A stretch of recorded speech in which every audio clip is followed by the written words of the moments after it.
Good evening, everyone, and welcome to 60 Minutes in Space. My name is Alyssa Carlson, and I'm a program specialist at the Denver Museum of Nature and Science. I'm so glad to be hosting the tech side of 60 Minutes in Space tonight. We have a great panel lined up, and they always have a ton of information, so I'm pumped to learn from all of our panelists. If you would tonight, open up that chat, make sure you have access to that. We will be watching that for questions. And I'll be writing down and trying to take pictures of as many questions as I can. We will take your questions at the end of all three presentations, and we'll go back and forth, we'll bounce around, we'll try to answer as many of those as we can. So type those in the chat as soon as you think of them. That's the great part about this virtual stuff. You don't have to hold on to it. You can type it and you can keep paying attention, and it'll be a really great time. We have more than 280 participants today. We're so excited that you are here. We are just very excited to be able to bring this program to you guys. And I am excited to have you guys here with me this evening. We have three fantastic panelists, and we're going to start with Dr. Chun, our space curator at the Denver Museum of Nature and Science. Dr. Yu, go ahead and take it away.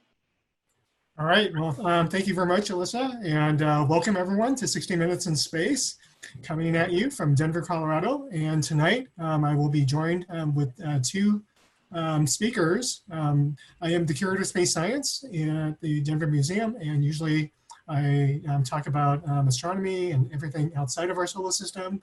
But tonight we also have a special guest, Jessica Libby Roberts, who will be talking about whose expertise is actually in looking at studying planets beyond our solar system. And she will be talking about a story related to extrasolar planets. And then finally, Steve Lee, our resident Mars scientist and content specialist at the museum, will be talking about the SpaceX human spaceflight. And so with that, I will share my screen and jump to my first story. And remember, if you have questions, feel free to enter them into the chat, and we will answer them all at the very end. And so my story is about black holes. And there have been a number of different stories about black holes over the last couple months. But one that came up pretty prominently was the one about the nearest black hole that has been discovered that's nearest to our planet, to our sun and solar system. So here's the BBC article, nearest black hole to Earth discovered. There's one from the Atlantic. The black hole is almost on our doorstep, and you'll find lots of articles online. And before we talk about this discovery and talk about black holes in general, I want to talk just a little bit about how we know about them, because black holes are obviously very difficult to see since they don't emit any light. And to do that, we have to jump all the way to Sir Isaac Newton, who came up with the idea of what we now know as classical physics and mechanics. And he came up with this so-called law of universal gravitation. And with these physical laws, with these mathematical rules that Newton discovered, we were now able to basically describe motions of bodies in orbit in our solar system, like moons in orbit around planets and planets in orbit around stars. And these objects are actually not necessarily orbiting each other, but they're actually orbiting a center of mass. And so here is a simulation of two objects that are of equal mass or of equal size. And what they do is they orbit about a center of mass that's halfway in between the two of them. And so we don't necessarily see something like this in our solar system, but when we go out and observe stars in our galaxy, we see lots of binary star systems, stars that orbit one another about their center of mass. And in that case, those two stars were of equal mass, but if you had one star that was much more massive than the other, then that center of mass gets placed towards the center of that one star. And so both stars sort of orbit about that central point, that center of mass. And now it turns out that when you use Newton's laws, a binary system, either a two-star or a planet and a star system, is exactly defined. It's really easy to calculate, and you can basically predict infinitely far into the future what will happen to the system. They'll just continue to orbit each other if they are already orbiting each other. But things get more complicated when you have more than two objects in orbit around each other. And here we have a triple system. And in this case, the objects that have green and red trails, they are in the center, and they are much more massive, and so they're in orbit around each other, around their common center of gravity. The object with the blue trail, the blue orbit, is much smaller, and you can see the orbit is really complicated, and it actually cannot be predicted. You actually have to run a computer simulation to see exactly how that orbit will evolve. And then eventually that third object, the one with the blue trail, gets ejected from the system. Here's another case where the three stars are exactly the same mass. And so in this case, they all interact with each other equally. But again, you have this very complicated system with the orbits going in all sorts of different directions. And you can't you can't calculate a priori beforehand how these orbits will evolve. You just have to run a computer simulation to see what those orbits look like. And in this case, the green object got ejected, whereas the blue and red objects encircle each other and they disappear towards the bottom. Now, it turns out that in very extreme cases, gravity doesn't work exactly the way as Isaac Newton had predicted. And this is something that Albert Einstein discovered with his general theory of relativity in 1915. And we know now that relativity is the best way to describe how gravity works. But for the most part, Newton's gravity still works in most cases. It's only in the extreme cases of things like black holes where it breaks down. And so a year after Einstein came out with his theory, Karl Schwarzschild came out with a description using Einstein's equations of a mathematical model for black holes. And then in the 1950s, David Finkelstein worked out what the consequences of that would be in the real universe. So he was the one who came up with this idea of an event horizon, the part of the black hole in which if something falls through, it will never come back out again. And so a black hole is basically a collapsed object, so massive and so dense that not even light can escape once it falls through that event horizon. And hence that gives it its name, a black hole. And the gravity is so massive around a black hole that it can distort the light around it. And so here you see this artist's depiction of a black hole with a distorted edge.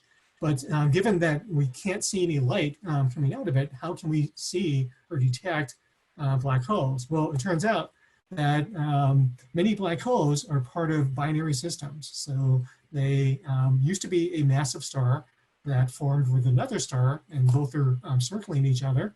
But the more massive star died and turned into a black hole.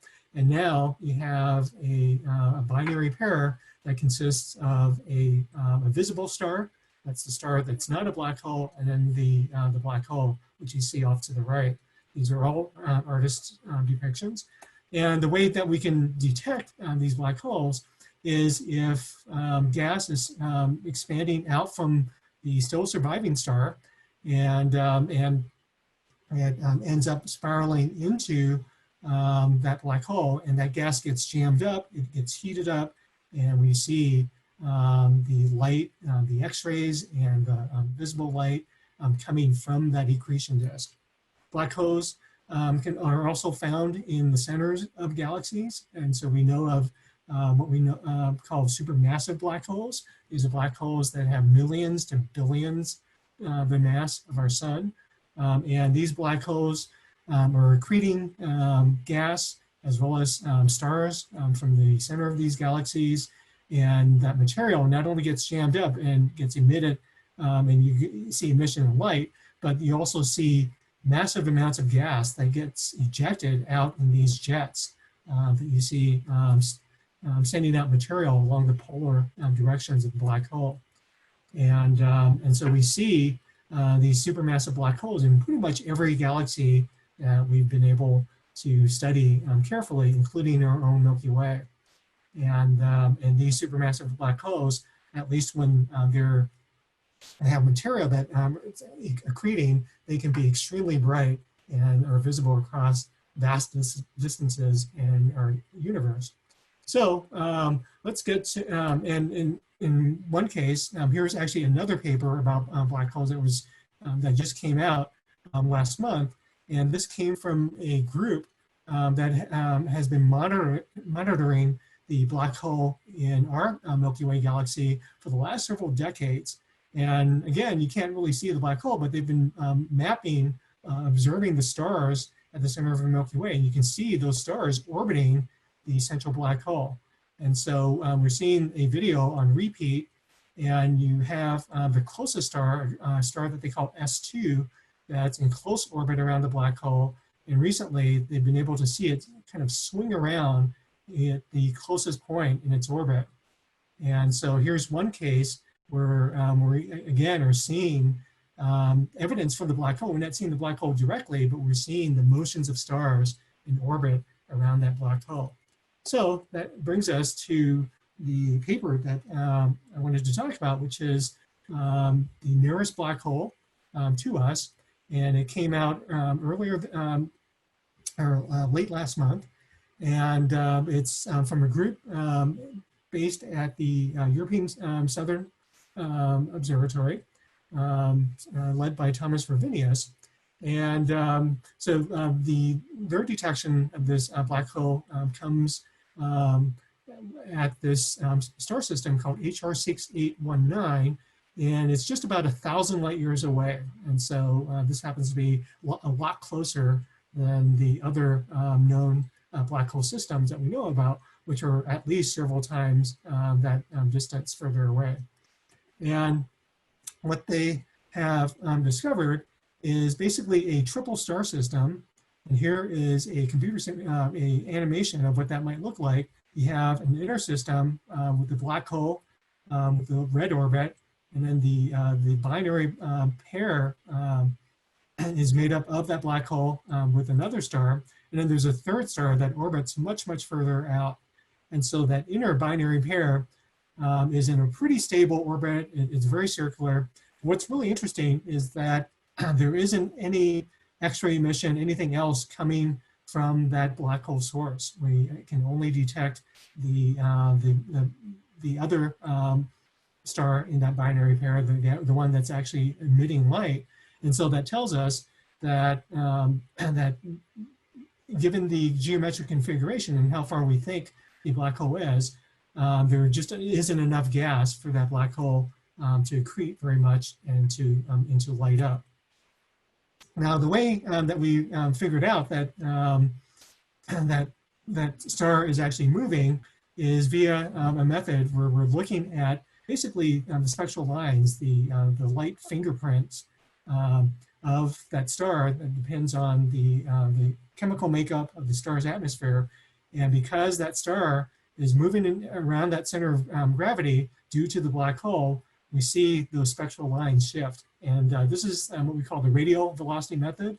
And this is an animation showing how you can use it to discover planets around other stars, but the principle remains the same. We're basically using the light of a star that's visible to see something that's invisible. In our case, a black hole that doesn't emit light. In the case of other planets around other stars, these are objects so dim that the star's light swamps the planet's light, so we can only see the star's light. So Jessica will be talking more about that in her story. And what the European team found with this black hole after observing the spectral lines really carefully was that they found an object that was at least 4 times the mass of the sun. And it turns out that anything more than about twice the mass of the sun probably has to be a black hole. Neutron stars, another compact object, they reach a maximum size about 2 times the mass of our sun. In this case, the other star, the binary star, is at about 5 times the sun's mass, and the two orbit each other, those inner binary pair, once every 40 days or so. And then, as I mentioned, the black hole isn't accreting, meaning the only evidence that we have of it is not from any light that's coming from an accretion disk of gas falling into the black hole, but only from the motion of that particular star. Now, what's really, another really interesting aspect of this is the fact that the orbit of that binary pair of objects appears to be pretty circular. And this is somewhat surprising, because we think that when stars explode in supernova to create black holes, the explosion is actually asymmetric, meaning it's lopsided. And here is a computer simulation from Caltech showing how one of these explosions can occur after this star undergoes its final collapse to form a supernova. And you can see that instead of being a really even spherical explosion, it's actually very uneven. And so you would expect that after this explosion, because so much more material is coming out in one direction, the black hole might get pushed or expelled in the other direction. And since we have a very circular orbit in this binary system that's at the center of the triple system, that tells us that perhaps some supernova are not asymmetric, but they're actually very symmetric. They might have very smooth spherical types of explosions. And then finally, another interesting situation with black holes is that astronomers, when they model the Milky Way, we actually expect anywhere from hundreds of millions up to 1 billion small black holes in our Milky Way galaxy. But when astronomers do surveys of black holes, we find not hundreds or thousands or millions, but really only dozens. And so here's a recent paper showing some of the more better mapped black holes in our galaxy. And if you include all compact objects, that might include neutron stars in there that are in binary systems, or you get up to hundreds of objects. And so that's definitely a lot less than hundreds of millions. But if it turns out that there are lots of black holes that are in these systems where they're not accreting, and so they're not easily detectable, you have to look carefully at the light of the stars that are also part of the system to detect them. Then this might possibly explain part of this missing black hole problem. All right, so with that, I want to turn it over to Jessica.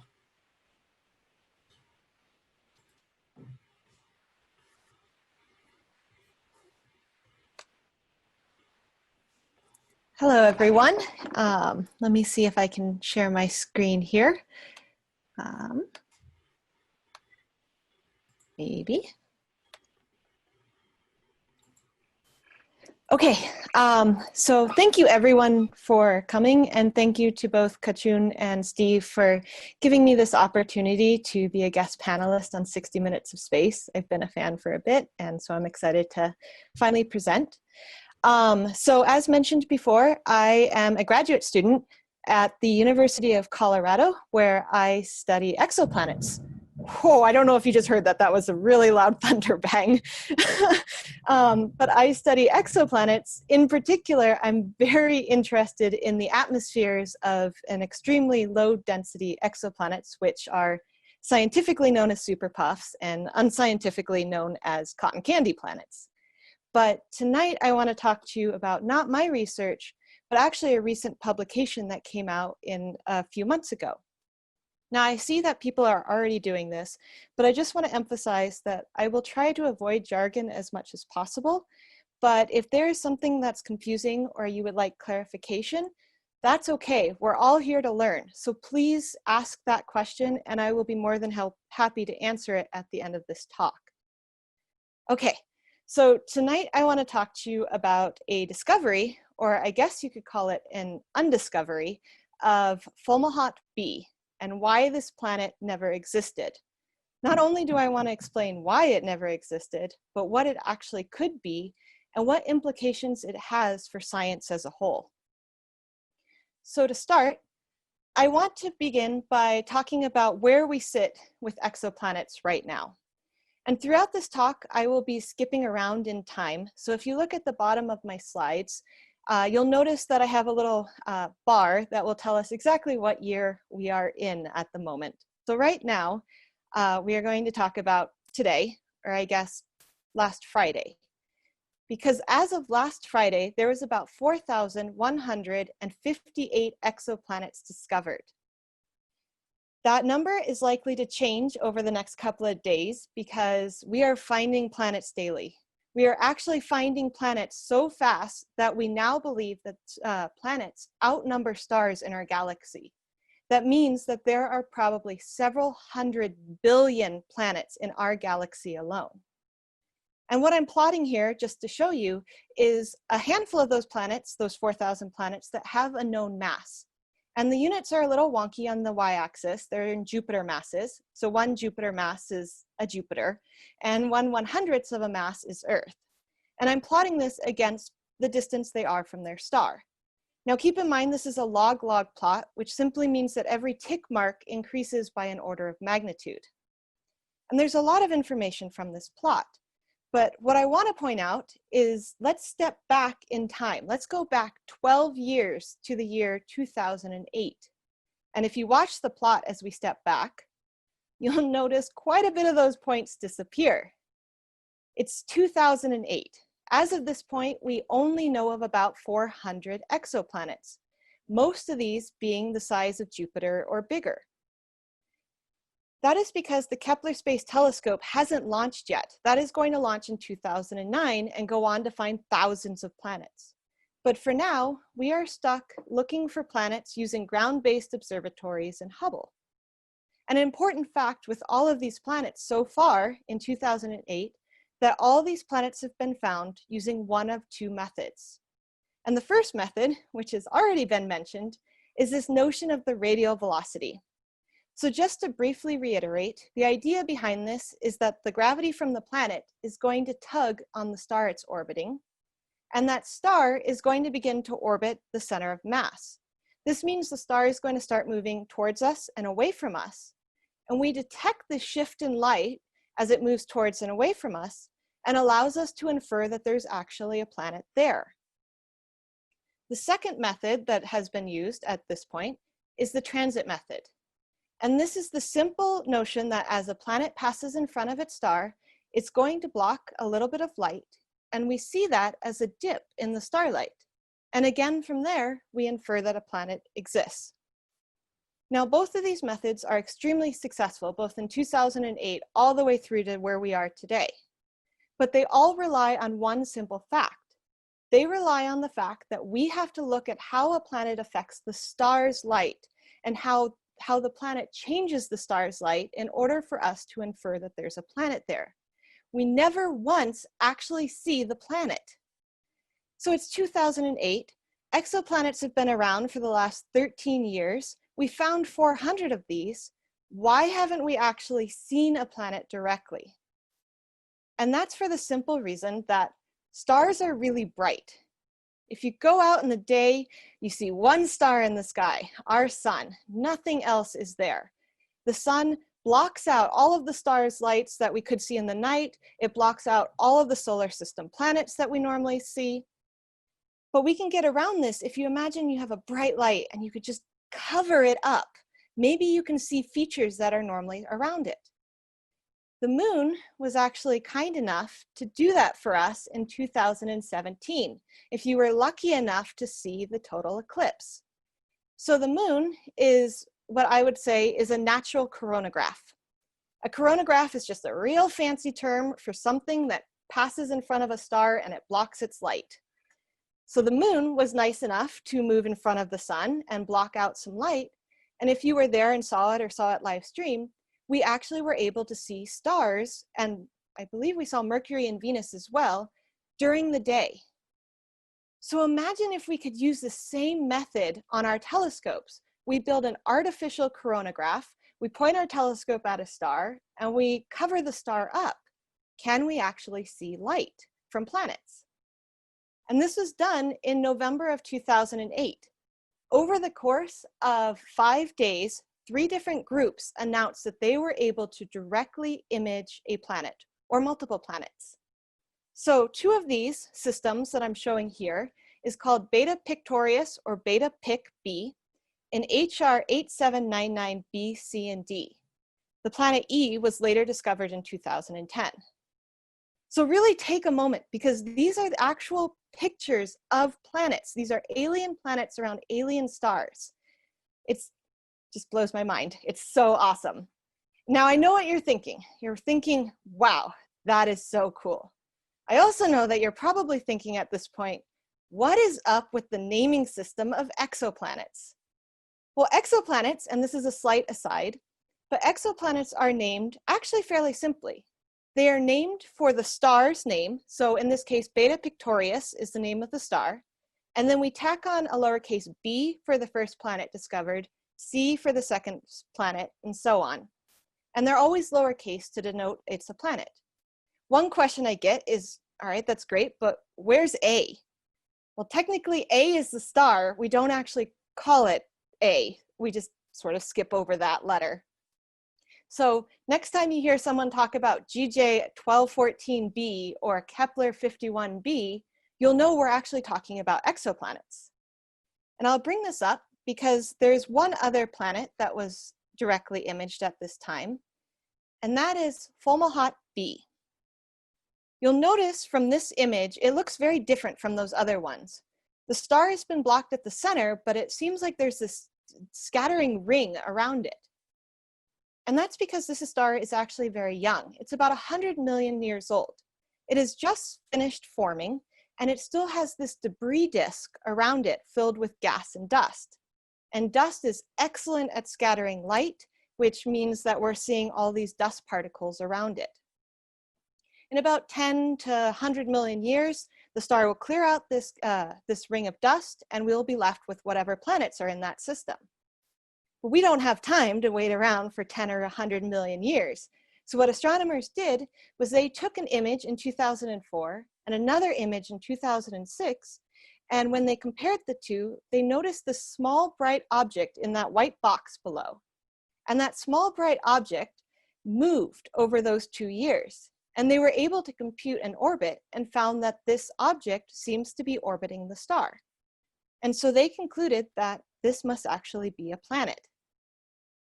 And indeed, as we move through time, going to 2012, Hubble looked at it again, saw the planet, and it was kind of right where they expected it to be. It was there if you assume that this object is on a very eccentric orbit, which means that instead of a circle around the star, it's kind of like an ellipse. So this must be a planet. But here's the kicker. All of these images up to this point were taken in the visible or optical wavelengths, the light that we see with our own eyes. So Spitzer also went and observed it in 2012, but this time they observed it in the infrared at longer wavelengths. And when they imaged this system, they didn't see the planet. The planet is gone. And this is actually a huge problem because planets are cooler, so they tend to emit more light at longer wavelengths in the infrared. And stars are hotter, so they tend to emit more light in the visible and less in the infrared. In other words, Fomalhaut b should be brighter in the Spitzer images than in the Hubble images, which is just not the case. But the authors didn't want to rule out that this couldn't be a planet, so they proposed a solution. They said, okay, what if we're dealing with a planet that has less mass than we normally thought? Less mass means the planet's probably cooler. Things that have less mass tend to cool off faster than things that have more mass. And cooler means something is less bright. So maybe it had mass that was too small for Spitzer to actually detect. Then if you surround this planet with a giant ring like Saturn, this ring is formed of dust. Dust is very good at reflecting and scattering visible wavelengths, and it would make this planet look very large, even though it has a really low mass. So this is a good theory, but the reality is we need more observations, and more observations means we need to wait a few more years. And in fact, it took 8 years to actually figure out this mystery. And that's where this new publication came out a couple of months ago. These authors actually proposed a different theory for what that object is around Fomalhaut. They reanalyzed the old Hubble data, and they actually have some, I put new in quotations, Hubble data from 2013 and 2014. And they found something weird is going on. So this is actually an image from their paper, but I want to focus on the thumbnails and what they're seeing. So if we step through those, that circle is where the object is. And indeed, it looks fairly bright right there in the circle. And as you move through time, they include little circles to the left of it to show where it was in 2004 or 2006 as we move through time. And again, you can see it's moving through 2006. Everything looks good. In 2010, Hubble changed their instruments, which is why it looks a little bit more pixelated, but you can see that bright speck. 2012, it still looks good, it's there. But then in 2013, it looks a lot fainter, more spread out, and something weird. Okay, and then in 2014, where they expect it to be, it's no longer there. So they took that data and they turned it into a model based on that data to get a clearer picture of what they're seeing. And so on the right in that image is actually the model that they infer from the data. And they notice a couple of things. First of all, this thing is expanding in size over time. It's getting fainter. And one other thing that you can't see from this image, but they calculate that this object is actually being scattered away from the star. It is scattered out of the system. So the conclusion is that this is definitely not a planet. So what could it be? Well, first of all, I know everybody was disappointed when Pluto got demoted, but at least Pluto got to keep its name. This now object is just object around Fomalhaut instead of the cool name of Fomalhaut B. So this object around Fomalhaut, they propose, could actually be a collision. Imagine if I take two giant asteroids, 100 kilometers across, and I smash them together going about 630 miles per hour. This would create an enormous dust cloud, a dust cloud that actually could explain the data that they're seeing. A dust cloud over time, as you can imagine, expands. It also gets fainter because that dust particles are dispersed outwards and they reflect less light. And then lastly, a collision would knock the cloud out of the system. So this sounds like a great theory. And the bonus of it is that dust reflects visible light, which is why Hubble saw it, but it allows infrared light to pass right through it, like it's not there, which is why Spitzer didn't see it. So mystery solved, at least for the authors said. Except I'm a little hesitant because the authors also point out that a collision like this only occurs in this disk once every 150,000 years. So the question is asked, are we actually that lucky that we observed this collision 40 days after it happened out of that 150,000 years? And I don't have a definitive answer. My answer for you is maybe we are that lucky. Maybe we got lucky and we saw this collision. Or maybe there is something else going on that we just don't know about. But whatever it is, it means that we are going to learn something about the object around Fomalhaut, regardless of what happens right now. And that brings me to my conclusion. So Fomalhaut B, the story of Fomalhaut B, is really a textbook example of what science is. Back in 2008, all our observations and all our knowledge pointed to the fact that this was definitely a planet. But we thought the story was over at that point. But with more time, observations, and a better understanding of exoplanets and debris disk in general, we began to realize that our story wasn't over. It was actually just beginning. And that's really the beauty of science, right? It's always changing and it's always evolving. Things that we think are for sure might not be actually that for sure. So perhaps with more time, more observations, and maybe we learn a little bit more about debris disks, we'll know for sure what this object is around Fomalhaut. But one other lesson that science can teach us is that while we continue to search for answers about something, we are more likely to find questions. And that's a fantastic thing. So thank you.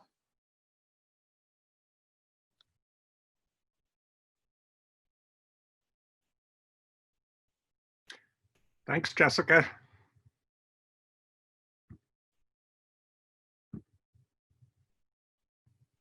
All right, I guess it's my turn, and what I wanted to do was give you a rundown on what happened, or rather didn't happen, earlier today. This afternoon at about 2:30 was the schedule for the launch of the SpaceX Crew Dragon vehicle to the International Space Station. And this would have been the first time that that astronauts had actually ridden on a commercial vehicle to into Earth orbit. And so how did we get here? Why are we doing this with private companies now instead of things like the Space Shuttle? I'm sure you remember back in 2003, the Columbia accident caused NASA and the nation to reevaluate whether something like the Space Shuttle was actually needed, and whether it would be a better idea to expend some of the resources going into keeping these 30-year-old space shuttles flying and come up with a new way to serve low Earth orbit, which is what we consider the space station to be in. So this, what you're seeing here, is the last launch of the Space Shuttle system. This was STS-135 in July of 2011. So this was the 135th flight of the shuttle system, which started flying in 2001. So after the accident, President G.W. Bush decided that the country needed to retire the space shuttles and come up with new ways of exploring space. So not much happened actually in the course of the 2000s, 10, 15 years ago. But we were working toward building a much larger rocket and a spacecraft called Orion to launch to and from the station, and then ultimately go back to the moon and on to Mars. And in 2010, the Obama administration decided that we needed to commercialize the ferrying of crews to and from the space station rather than using NASA vehicles. And so that's where we came up with what's called the Commercial Crew Program.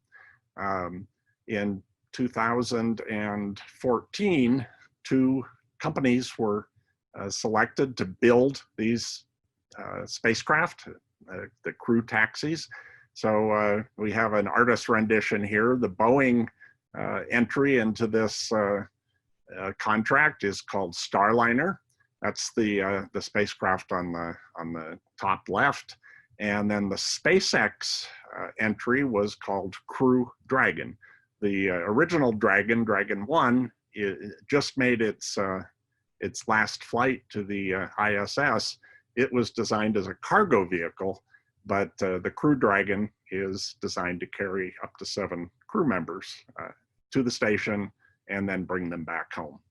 And so SpaceX over the last year has pulled ahead in this competition in terms of being able to move a little farther down their timeline.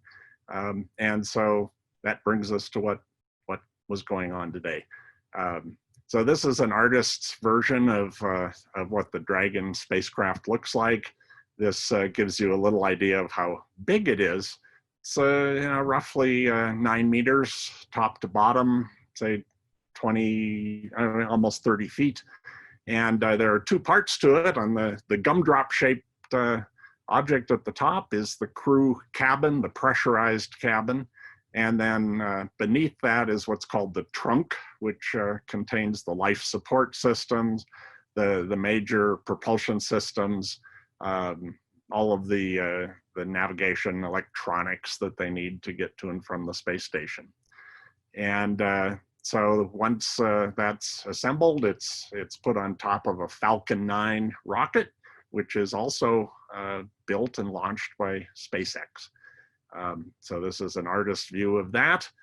The first milestone leading up to today, the first major milestone, was launching an uncrewed version of Crew Dragon, and that happened back in March of last year. It was called Demo Mission 1, and it launched successfully.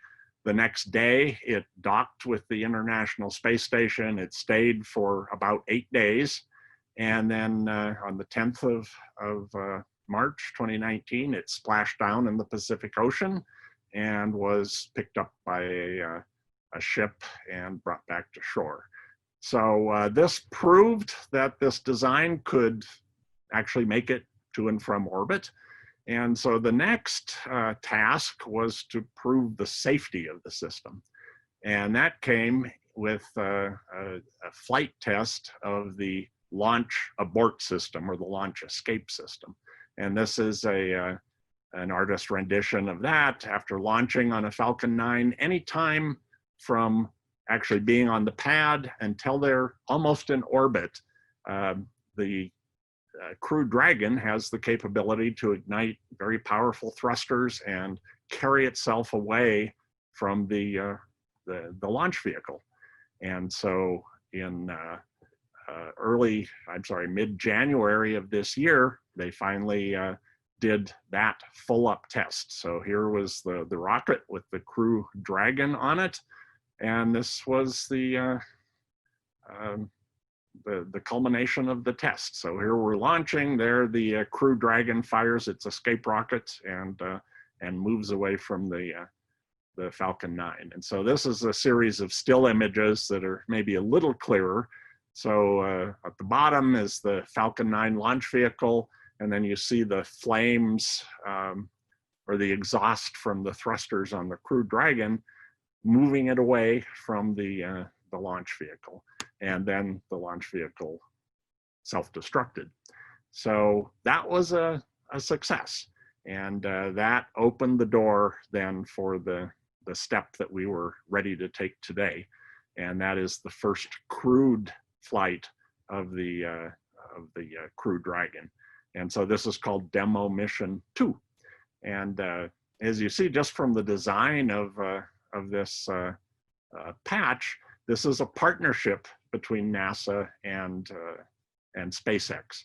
The way the commercial crew program worked is NASA provided some of the development money, but the individual corporations were expected to fund the rest of the development.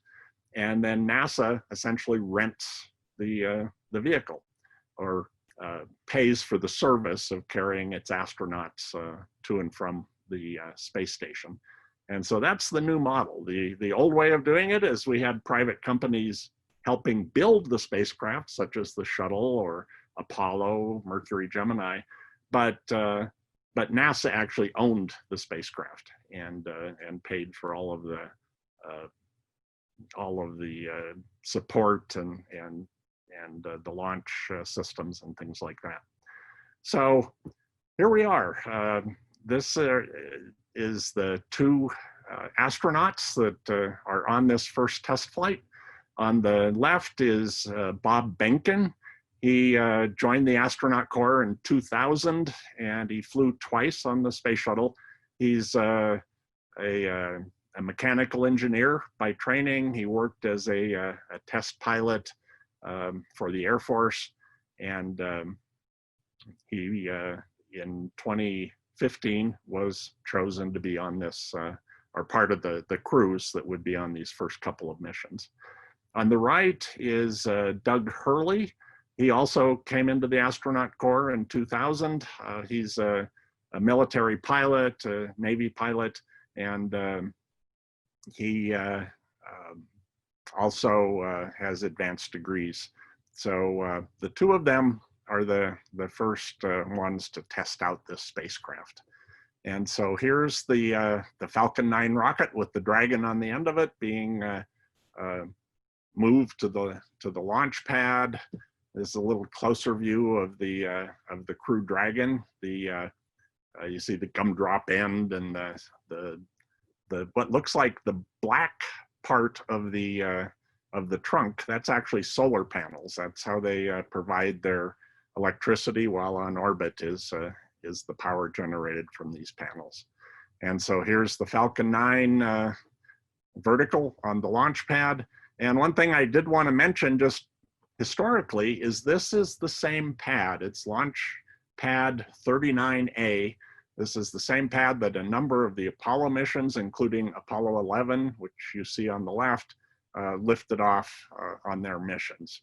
And so starting about, I guess it's 5-6 years ago, SpaceX got a long-term lease on pad 39A to use for their launches. They reconstructed it to fit their vehicles. And on the right, that's what we see for the current configuration. And so this is looking up at the Crew Dragon on the pad, and this structure, the horizontal structure, is the crew access tunnel. It's sort of like a jetway that any of you who've been in an airport know that's the way you get on aircraft. So this is the spacecraft version of a jetway. So yesterday, Doug Hurley was able to take his wife and 10-year-old son up into that walkway and show them what he was going to be doing come today. So this was sunset last night. Just a beautiful, serene picture of a nice Florida sunset. And boy, what a difference 12 hours makes. This was this morning, right after sunrise, is the vehicle assembly building at Kennedy Space Center, and some very heavy rainfall, anvil clouds. There were tornado warnings in the area. So the weather was not promising at that point. And another worry, this is a weather satellite view of Florida, Georgia, and the Carolinas. So you can see Florida in the clear area of the ocean, and the first cloud, the sort of light bulb shaped cloud there, is sitting more or less right over Cape Canaveral. But if you move toward the top of the frame, you see what's now has developed into a tropical storm. And that caused a great deal of concern. This is a graphic of the ground path when they launch. And I talked about the launch escape system. So they need places to land in the ocean. If something goes awry during launch, the capsule will separate and come down on parachutes. And so the green area, there's something like 35 spots that they can land given where they are after launch. The red area is sort of the do not go here area. It's the North Atlantic. The waves are very high, the water is cold, and they want to avoid that. And so then the next place they would pick up would be off the coast of Ireland. But you can see just shortly after leaving the launch site, if they did abort, they would come down right in the middle of that tropical storm. So that was a concern. But the weather briefing said, let's go, and we'll see how things develop as the day progresses. The launch time was 4:33 p.m. Eastern time, so they had most of the day to watch the weather. And so once the crew woke up this morning, they're in quarantine, so they're behind glass. And this was the NASA administrator, Jim Bridenstine, giving them his farewell. And the next thing was to go and have breakfast. What else would you have but steak and eggs when you're getting ready to have an exciting day at work? So next step was putting the two crew into their SpaceX designed spacesuits. And obviously they're very happy to be getting to this point. They got their suits checked out, and left their crew quarters. Instead of the old Astrovans, as they were called, the SpaceX version of this is a Tesla Model X, and that transports the crew out to the launch pad. And so in the days of social distancing, this was the two crew members giving virtual hugs and kisses to their spouses and children as they were getting ready to head off to the office. And so here they are, each family saying goodbye through the glass of the car, and then driving out to the launch pad. And so here was their view when they arrived at the pad. And just to remind you, this is the walkway that they used to get out to the spacecraft. So here's Benken and Hurley arriving at the spacecraft. The folks in the black suits are the crew.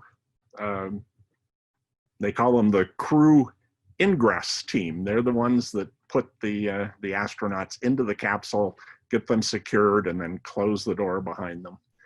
And so here's, I think that's Hurley in the center and Benken to the left, getting ready to climb into the Crew Dragon. Here they are inside the spacecraft, waiting for the door to close, and the closeout crew has locked them in. And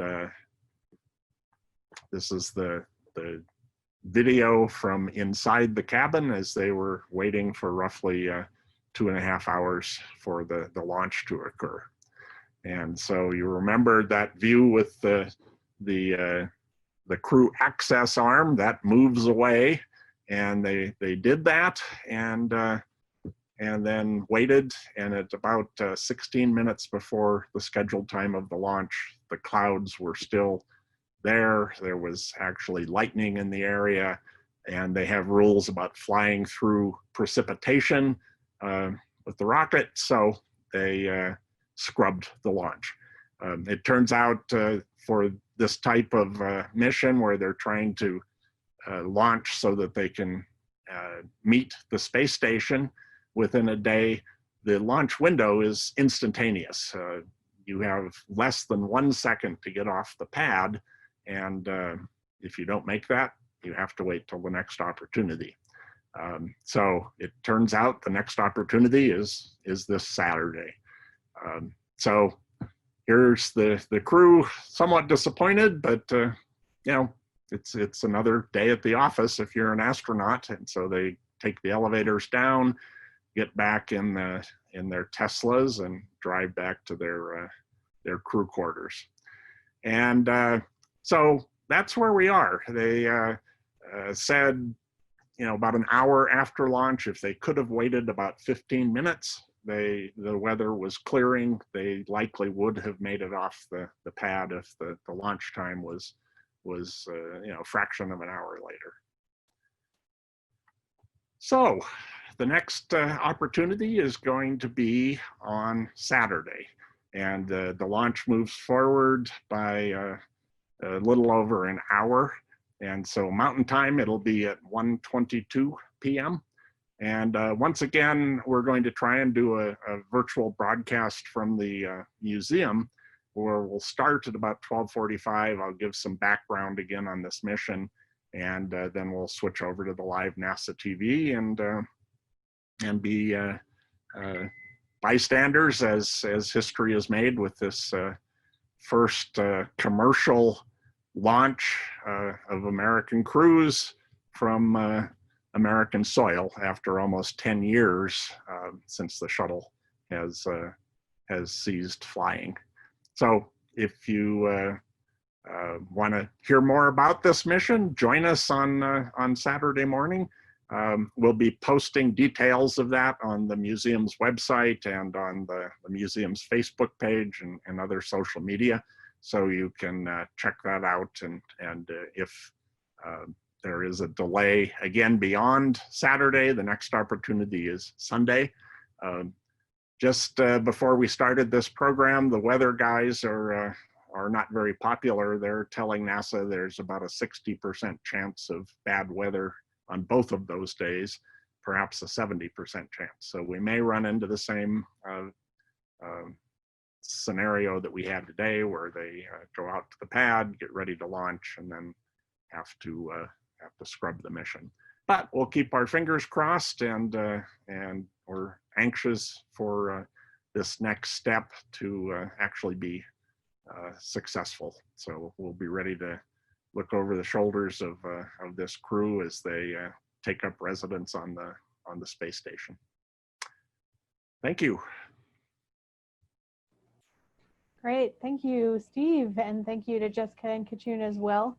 We do have a bunch of questions coming in on our chat. Feel free to throw those into. If all our presenters are okay, we'll do about 15 minutes of questions here.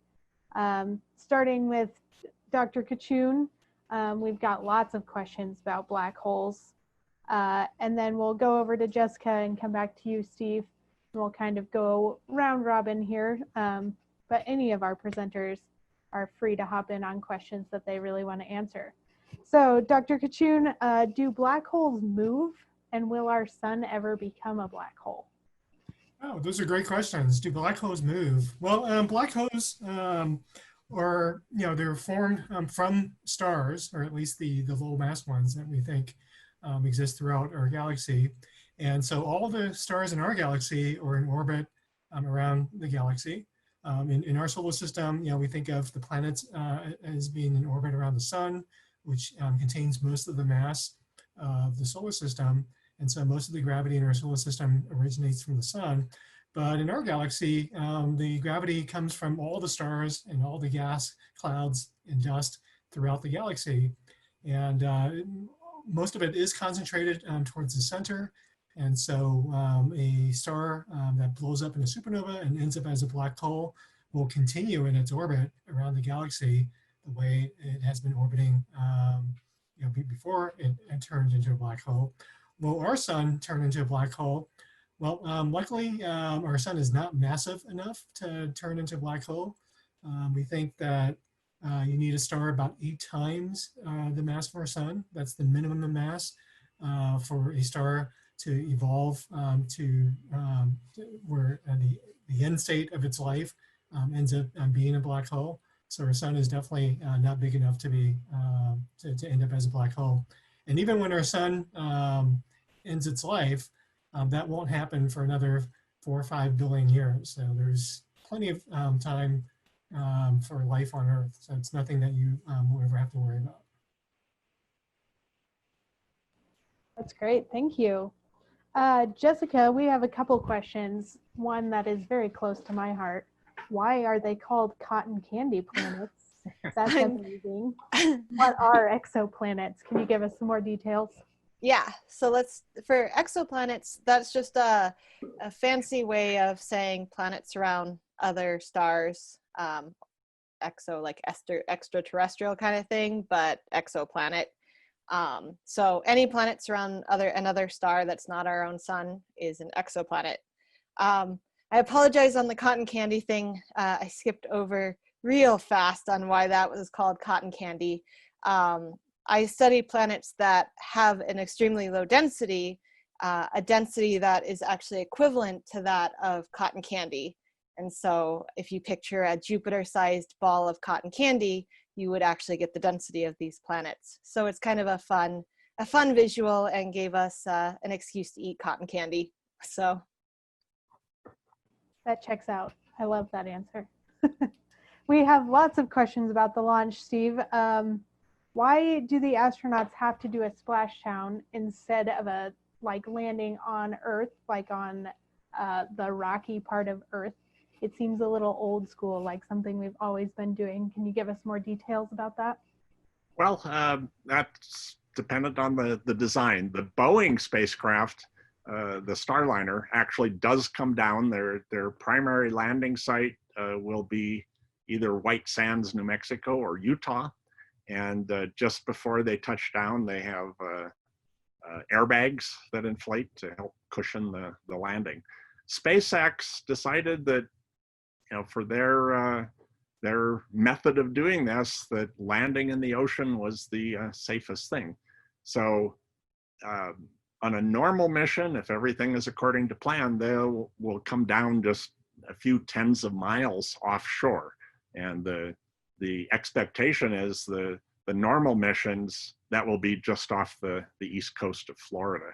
And that makes for a very quick recovery. The boats are right there. They can have the crew on board within an hour is their goal, and then they're back where they started. So they're in NASA's hands very quickly. That's great. We have another question for you. A lot of questions about that instantaneous launch window. Were the Space Shuttle and are the Russian launches all instantaneous, or is that a SpaceX? The Space Shuttle had about 5 minutes typically that they could launch within. And partially that's because it was a much larger rocket effectively that launched the Space Shuttle. So they had more margin, there's more oomph on the rocket. If they were 10 seconds later, it might take an extra % of fuel to get there. It also depends on the time of month for the way the orbits match. There will be sometimes on the SpaceX launches that it could be a couple of minutes long, but that's not an uncommon thing, especially for like launches into for planetary missions. Some of the large communication satellites, they have very, very short windows as well. So that's just the reality of trying to catch another thing in orbit. That's great. That sounds very complicated, especially when you think about trying to catch moving objects with other moving objects. And they're going 17,500 miles an hour. So. I can't. Dr. Yu, will the sun, or I asked that question, but how close is the nearest black hole, and how do you measure the size of a black hole? Well, the nearest black hole appears to be the one that we just talked about tonight. So this one is about 1,000 light years away. And I haven't, I'm actually not a black hole expert, but some of the more famous black holes that we know about are typically at least 3,000 light years away or further. And the supermassive black hole at the center of our galaxy is about 26,000 light years away. So, when people talk about how far black holes are, it's all relative. And so, 1,000 light years is still pretty far away. I mean, that means the light that you're seeing from the stars that are in orbit with the black hole left 1,000 years ago before they arrived at our eyes. But that's still a very small fraction of our chunk of our galaxy. And so it's all relative. And what was that second question? I missed that. And then what is the largest black hole and how do you measure it? Okay, well, black holes, the diameter of black holes, what we think of as the diameter, we can define to be the diameter of the event horizon, meaning that zone in which if something falls through, it will never escape. And so that scales, I think, linearly with mass. So basically, the larger the black hole, the larger that diameter. And the largest black holes that we know of exist not in our galaxy, but in other galaxies. So we have measurements of black holes that put them at billions of solar masses. And so these are super massive, ginormous black holes that are at the centers of gigantic galaxies.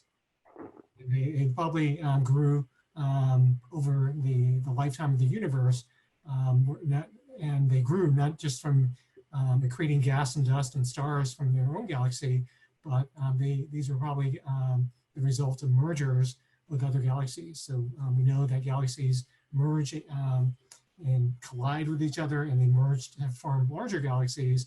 And it's thought that the black holes at the centers of these galaxies also merge, and that's how they can grow to become so big. Fascinating, thank you.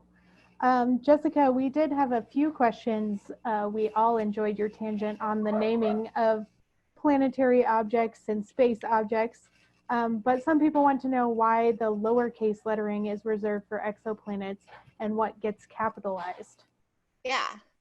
So normally if you have another object orbiting a star, you denote it with a B. And so if it is another star that's orbiting the main star, you denote it with an uppercase B. And then if it's a planet orbiting that star, you denote it with a lowercase b. So now, so that's just sort of how we keep track between a binary star system and a star and a planet. Great, thank you. What's your favorite exoplanet? I'm super biased on this one. I'm very fond of there's 3 of them in one system, Kepler 51 system.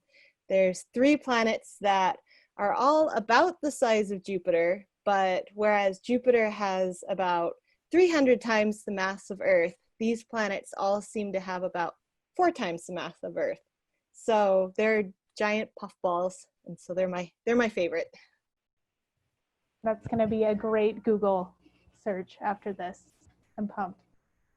All right, back to our SpaceX mission launch today.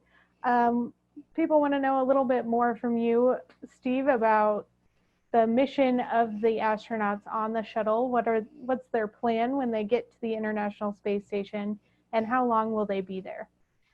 Okay, first of all, the length. Right now, they don't really know exactly how long they'll be up.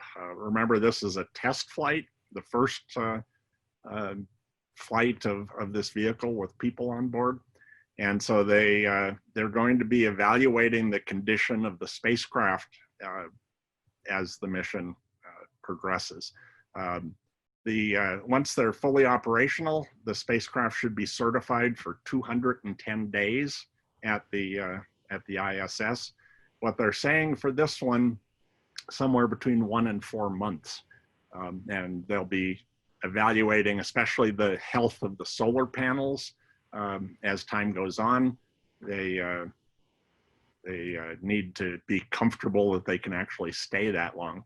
So while they're on board, they're going to be an extra 2 sets of hands for the 3 crew that are on the station right now. There's 2 Russians and 1 American.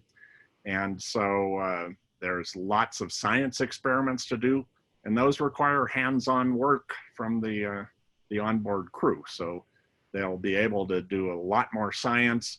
There are at least 3 spacewalks scheduled over the next month with Bob Behnken and Chris Cassidy, the other American on board. And Hurley will be operating the robot arm for those spacewalks. So they may be there for 4 months. They may be there for 1 month, but they'll hang in as long as the spacecraft meets everybody's criteria for being healthy, and they'll come home when they need to.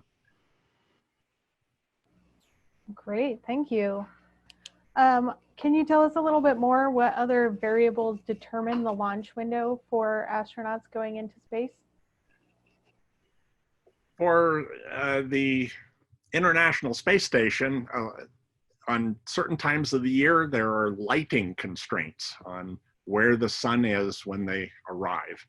And so that feeds into it. That depends on the calendar date then that you leave, or what day of the year you're trying to launch.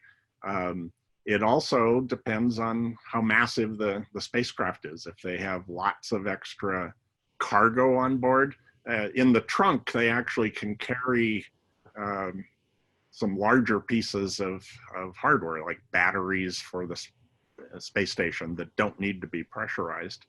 And so that will affect it, depending on how much mass you're throwing at the station.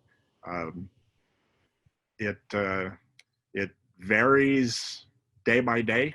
The timing, you notice, they're leaving about an hour and 20 minutes earlier on Saturday than they were today, and that's all due to the sort of the precession, it's called, the way the orbit rotates around the Earth for the space station itself. So again, it sounds complicated. The people that plan these things, they do this while they're eating breakfast. But it's a necessary thing to do. Great, thank you. All right, let's go back to black holes. Dr. Yu, can black holes disappear? Can we lose sight of a black hole? Yeah, well, there's a couple ways in which black holes can disappear. One is if there's a black hole in our galaxy and it's all by itself, meaning there's nothing else in orbit around it, and so there's no steady source of mass that can accrete onto the black hole. And we know that black holes are most visible if that mass, before it falls in, it piles up in that in an accretion disk, and the gas that piles up gets heated up to millions of degrees, and we see that light in X-rays or other radiation. And so black holes are most visible if they're part of a binary system, or if other objects are in orbit around them. And so black holes are otherwise very hard or impossible to see if they're just in orbit around their galaxy and there's nothing to fall into it. I mean, you might pick up small amounts of gas, but it probably won't be enough for that gas to get jammed up and to heat up for it to become visible. Now, there are a lot of ideas that people have come up with where they're trying to combine Einstein's theory of general relativity with quantum mechanics, and Stephen Hawking was one of those people who did this, and he came up with this idea that black holes, and if you try to combine those two theories, which people haven't really successfully done, but if you make sort of a half attempt to do that, you'll actually predict that black holes can actually evaporate over time, meaning, over time means a really, really, really, really, really long time. So longer, for really large black holes, longer than the universe has been around. But right now, a lot of people think this idea of black holes evaporating via this process that's known as Hawking radiation is possible, but we also don't know whether the way that they've combined general relativity and quantum mechanics is actually correct. And so we just don't know whether black holes will actually evaporate.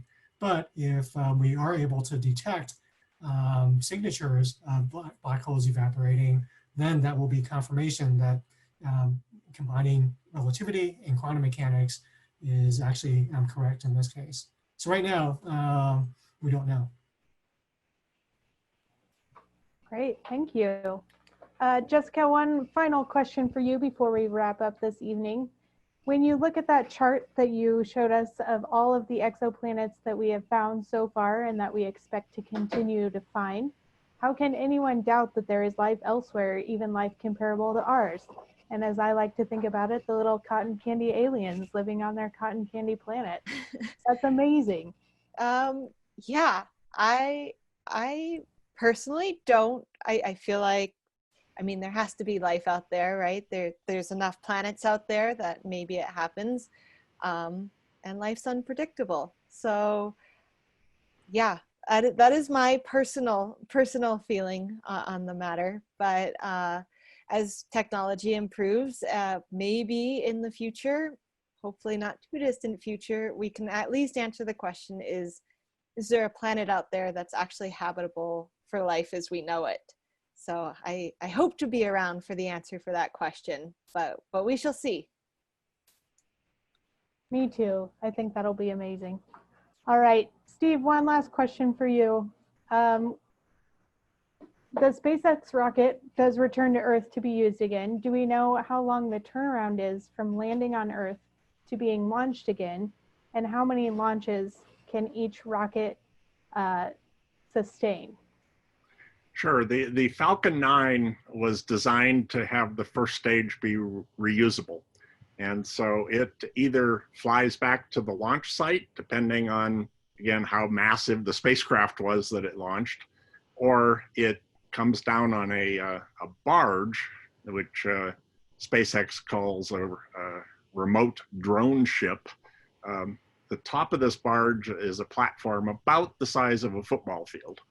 And so it comes down on that target and pops 4 landing legs. It has a little bit of fuel left, so it reignites its rocket engines and comes to a stop just as it touches down. So they've had something like 50 successful recoveries of the first stage. Typically, it takes 4 or 5 months before they're ready to refly it. I think the record so far is about 2 months. And what they're designing toward is to have 10 flights per first stage. I think the record so far is 5 flights on one rocket, and that one, the sea state was very rough when it tried to land on the drone ship, and it ended up diverting off to the side and crashed into the ocean instead of crashing into the ship. So that's, I guess we've had 4 successful recoveries of a single stage. NASA requires for the moment to use brand new rockets. So today's attempt was on a new rocket, and of course that'll be true again on Saturday. So, but if we get to launching them much more frequently, you can imagine that they'll certify that to use pre-flown rockets. Very cool. Thank you. I'm going to switch to gallery view. I want to thank all of our presenters this evening. We made it through many of the questions sent in through the chat, so thank you to our wonderful audience. I'm so glad to be able to present these even while we're presenting everything virtually. We're so excited that you could join us, and we hope that you can join us again. And if you can, we are live streaming on Facebook on Saturday for that live launch. Thank you, Dr. Chun. Thank you, Jessica. And thank you, Steve, for joining us. Thank you to everyone, and have a great rest of your evening. Good night.